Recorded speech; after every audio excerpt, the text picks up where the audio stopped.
Satat Gaming. History and facts, but mostly history. Hey, welcome to the channel. My name is Tat. I'm your go-to resource for anything Strategist Marvel Rivals. Today we're going to go over my Season 9 tier list for Rivals. Again, these are my opinions, but I think they're pretty valid. I'm capped at Cell 2 rank. Definitely can get higher if I had more time, but Cell 2 is where we've been at, so take it with a grain of salt if you're one above all or anything, but this is what I've seen in my games so far this season.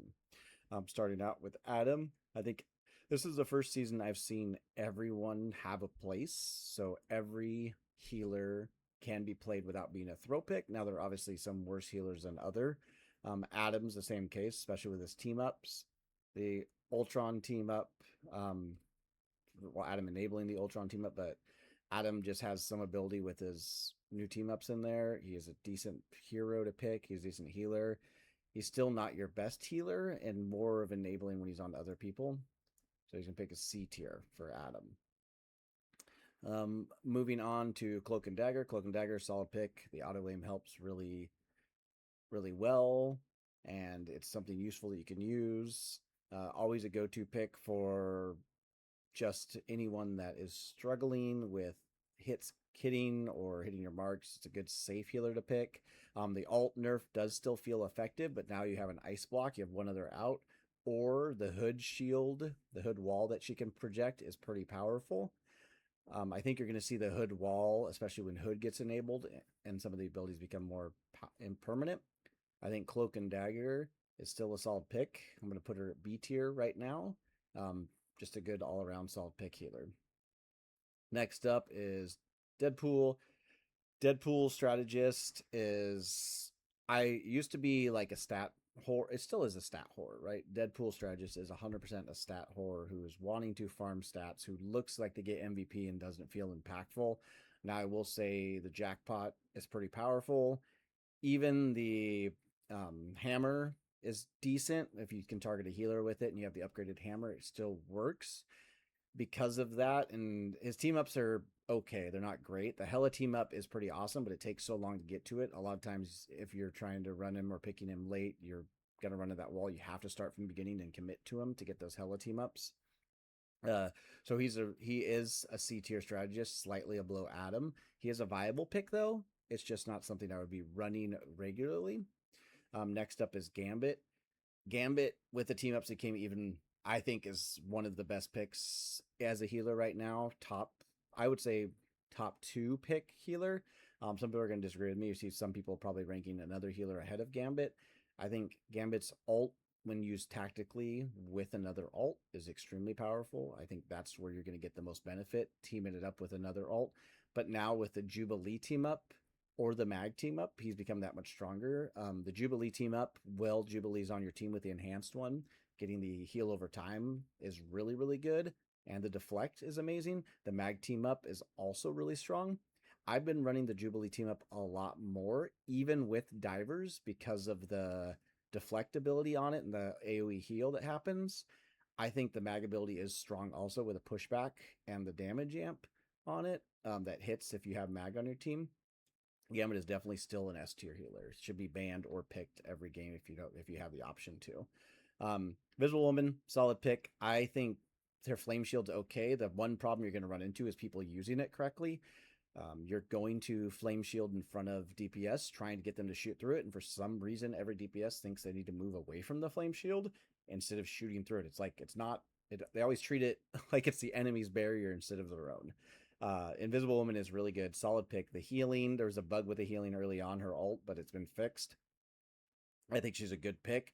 The the Mr. Fantastic team up on her is okay. I've seen it used decently with Mr. Fantastic on a team, but 99% of the time you're going to be taking the Human Torch team up with it. She is still a quality A tier healer that you should be picking if you need solid heals and good output. Jeff, my boy Jeff. Um, Jeff, he does have the permanent Jeff NATO buff with Storm. So if Storm's on your team, playing Jeff can be useful. You can pop it every time she ults. You don't even have to save your ult anymore. His Team ups are a little lackluster. The Deadpool team up's good when you have Deadpool on your team. Jeff, I think, is his alt still doesn't feel super impactful unless you have a god Jeff, and sometimes you do. Sometimes you have a Jeff that just blows everybody out of the water and kicks total butt and can land 3 to 4 eats every time. It seems like whenever I have a Jeff on my team, he ults and then pops up and dies because he misses every single person. Jeff, his range healing is decent, but there are better healers just to pick. I'm gonna put Jeff slightly below Deadpool as a healer. In the C, actually, no, I'm gonna drop him to D tier because that's where we're at. He's a D tier healer. He is a healer you can pick, but I wouldn't pick him over any of the other healers you see above it. Loki. Loki, I have been experimenting with Loki and trying to figure out how to use his 2 team ups. I've been using the Hela team up quite a bit, just cloning someone when they die. This has actually proved extremely useful when you still have a healer left and your tank drops. Cloning the tank to put a little bit of frontline pressure again has been decent on the Hela team up. Also, cloning the other healer if they have more impactful healing, like if you burned your lamps already, cloning an invis can give you quicker, better healing for a couple seconds. So it's Loki, the Hela team has been really good. The Mantis team up has been good from day one. Like, yes, use the Mantis team up if you have Mantis on your team. But I think you're going to see a lot of use of that Hela team up, and you're going to see it being very beneficial. And the clone is still really good. The clone alt is still really good. As I put him B tier, he's like a B tier here, right? I'm put B tier on the team just because there's still a couple other things that need to happen. Luna.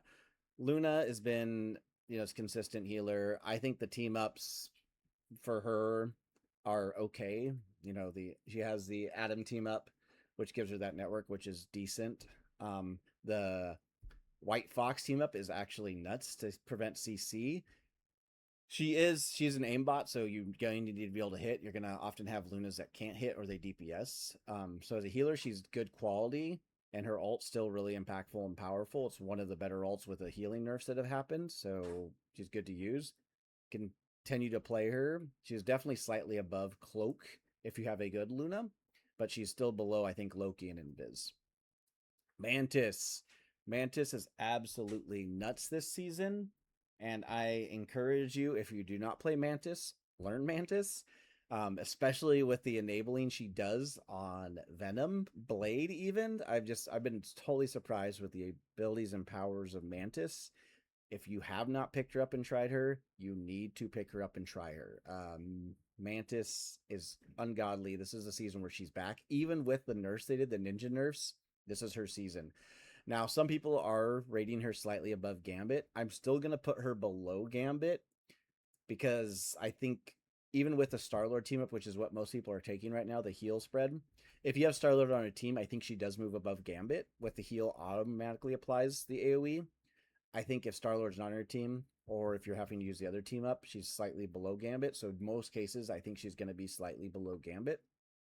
But this is a season. If you wanted to play Mantis, you're waiting for her to be viable in lower ranks. So I know she's always been viable in the pro scene. She's always been viable at higher ranks when you're running triple healers.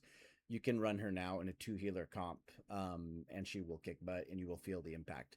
Especially if you have Venom on your team, Mantis with Venom, you empower the Venom right before he dives in the Venom team up, and their whole team just blows up. It's absolutely nuts. Learn Mantis, play Mantis. This is the season to play her if you've been waiting for a season to play her. Next up on the healer list, sliding down here, we have Rocket Raccoon. So Rocket, this is an interesting one. He's been impactful. He's been good. The ult, he still gets his ult. He's still the fastest one to get his ult, unless you're a god Loki. He will get his ult the fastest out of any healer, which is impactful. If you know where to place your beacon, it's really good. The benefit too is Phoenix isn't as great this season, which means less people are playing Phoenix into Rocket, so you don't have an instant destruction of his beacon. But even with that, you're getting your ult so much faster than Phoenix is. You can get her off, so she's only able to ult 1 out of every 3 beacons you place. So Rocket's still really good. I'm a big fan of the Groot team up. The Acorn team up, there's some kind of stealthy ninja tricks you can do where you can Acorn to lower Strange's cooldowns, some other like long global cooldowns you can lower, but I think the Groot team up is so much better. You can frontline. The Groot team up is like you have a tank that's getting destroyed frontline. You can switch to the Groot team up, you can unload your Groot team up onto that tank and heal him to full health through most DPS and damage. Even yesterday, I was able to heal a Strange through a Punisher ult with the Groot team up. So that's saying something when that team up can do it. The only problem with that team up is it makes your bullets no longer penetrate.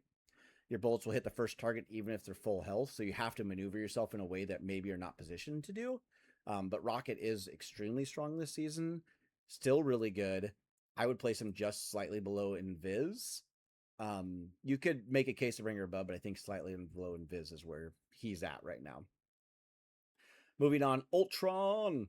So Ultron is he was really broken at the beginning of the season before they did the ninja nerfs. But I will say he has been tuned down. He is still a good healer. I'm still not sold on him in two healer comps, even with the buffs, the spider or the penny team up. But I think there is a case for him. He's a one healer I don't touch as often, just because of his playstyle. I'm not a big fan of it. But seeing him in games, that's the one thing that I'm still like trying to figure out is, will he be good enough in a two healer comp? It seems like it's okay. He's been successful. I've ran him in some higher level games I ran with him in some higher level games with three healer comps, and he seems good. He puts out enough damage. His ult is still pretty strong if used correctly because of the range buff on it. It deals way more damage early on. So Ultron, great healer. He's still viable, but I think he's below. I'm gonna put him right between Adam and Deadpool on there just because I think it's at. I know I skipped Jubilee. We're in alphabetical order. We skip Jubilee. We'll do Jubilee at the end just because she's a new healer. White Fox. So White Fox is great this season. She is the one thing I'm seeing a lot of people do is they're taking White Fox into wrong comps. You do not want to take White Fox into comps where you're not going to be using her abilities. You're not going to be out her. I love her in counter dive. Obviously, that she is paramount in counter dive comps. If you're getting destroyed by a Black Panther or if you have a Venom on you, White Fox is amazing. So take White Fox in counter dive comps.